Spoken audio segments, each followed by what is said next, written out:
Tripping Tongue by Anton Chekhov. Natalia Mihailovna, a young married lady who had arrived in the morning from Yalta, was having her dinner, and in a never-ceasing flow of babble was telling her husband of all the charms of the Crimea.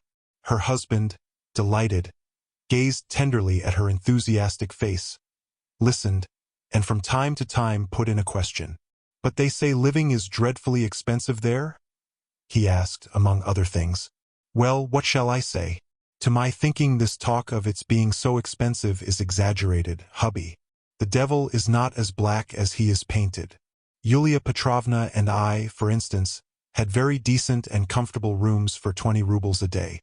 Everything depends on knowing how to do things, my dear. Of course, if you want to go up into the mountains.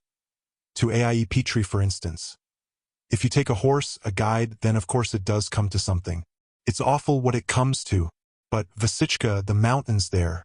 Imagine high mountains 1,000 times higher than the church.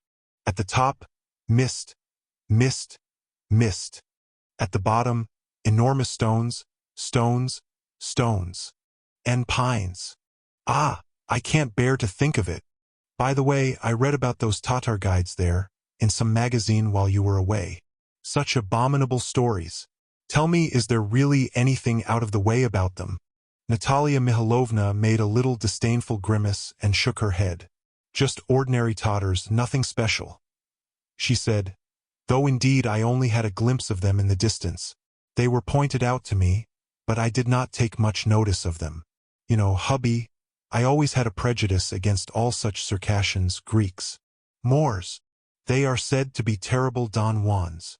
Perhaps there are shameless creatures who—" Natalia Mihailovna suddenly jumped up from her chair, as though she had thought of something dreadful.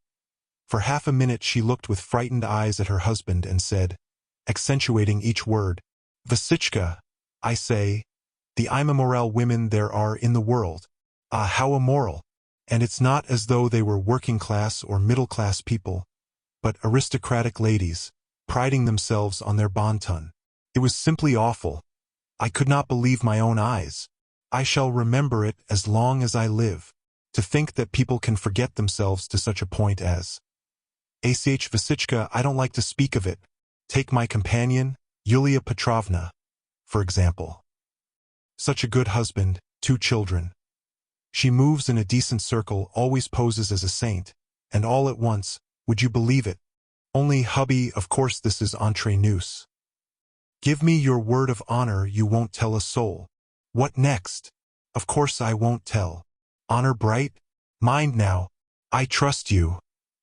The little lady put down her fork, assumed a mysterious air, and whispered, "Imagine a thing like this. That Yulia Petrovna rode up into the mountains. It was glorious weather. She rode on ahead with her guide. I was a little behind. We had ridden 2 or 3 miles, all at once, only fancy Vasichka, Yulia cried out and clutched at her bosom. Her Tatar put his arm round her waist or she would have fallen off the saddle. I rode up to her with my guide. "What is it? What is the matter?" "Oh," she cried, "I am dying. I feel faint. I can't go any further, fancy my alarm." "Let us go back then," I said. "No, Natalie," she said. "I can't go back. I shall die of pain if I move another step. I have spasms." And she prayed and besought my Suleiman and me to ride back to the town and fetch her some of her drops which always do her good. "Stay! I don't quite understand you," muttered the husband, scratching his forehead. "You said just now that you had only seen those Tatars from a distance, and now you are talking of some Suleiman. There, you are finding fault again." The lady pouted, not in the least disconcerted. "I can't endure suspiciousness. I can't endure it. It's stupid, stupid. I am not finding fault, but why say what is not true? If you rode about with Tatars, so be it. God bless you, but why shuffle about it?" You are a queer one," cried the lady, revolted. "He is jealous of Suleiman, as though one could ride up into the mountains without a guide. I should like to see you do it. If you don't know the ways there, if you don't understand, you had better hold your tongue. Yes, hold your tongue. You can't take a step there without a guide."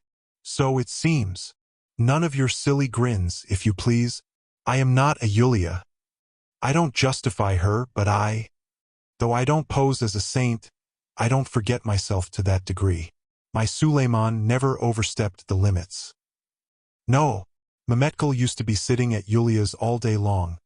But in my room, as soon as it struck 11, Suleiman, march, off you go, and my foolish Tatar boy would depart. I made him mind his P's and Q's, hubby. As soon as he began grumbling about money or anything, I would say, how? What? What? And his heart would be in his mouth directly. Ha ha ha. His eyes, Vasichka, were as black, like coals, such an amusing little Tatar face, so funny and silly. I kept him in order. Didn't I just? I can fancy, mumbled her husband, rolling up pellets of bread. That's stupid, Vasichka. I know what is in your mind. I know what you are thinking. But I assure you, even when we were on our expeditions, I never let him overstep the limits. For instance, if we rode to the mountains or to the Uchansu waterfall, I would always say to him, Suleiman, ride behind. Do you hear? And he always rode behind. Poor boy. Even at the most dramatic moments, I would say to him, still, you must not forget that you are only a Tatar and I am the wife of a civil counselor. Ha ha. The little lady laughed. Then, looking round her quickly and assuming an alarmed expression, whispered, But Yulia! Oh, that Yulia! I quite see, Vasichka. There is no reason why one shouldn't have a little fun. A little rest from the emptiness of conventional life. That's all right, have your fling by all means. No one will blame you, but to take the thing seriously, to get up scenes. No, say what you like. I cannot understand that. Just fancy. She was jealous. Wasn't that silly? One day Mehmetkel, her grande passion, came to see her. She was not at home. Well, I asked him into my room. There was conversation, one thing and another. They're awfully amusing, The evening passed without our noticing it. All at once Yulia rushed in. She flew at me and at Mehmetkel. Made such a scene. Fie! I can't understand that sort of thing, Vasichka. Vasichka cleared his throat, frowned, and walked up and down the room. You had a gay time there, I must say, he growled with a disdainful smile. How stupid that is, cried Natalia Mihailovna, offended. I know what you are thinking about. You always have such horrid ideas. I won't tell you anything. No, I won't. The lady pouted and said no more. Dear listener, we close the pages on another tale, a journey through words, imagination, and emotion.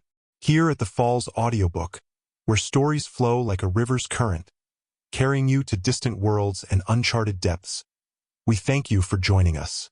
As always, we invite you to linger a little longer. Subscribe to our channel to discover more stories waiting to be heard, each a cascade of voices, ideas, and artistry. And remember, every great story begins with a single word.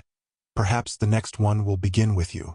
Until our voices meet again, may your days be filled with quiet moments, rich pages, and the soothing sound of a story well told. This is the Falls Audiobook, signing off.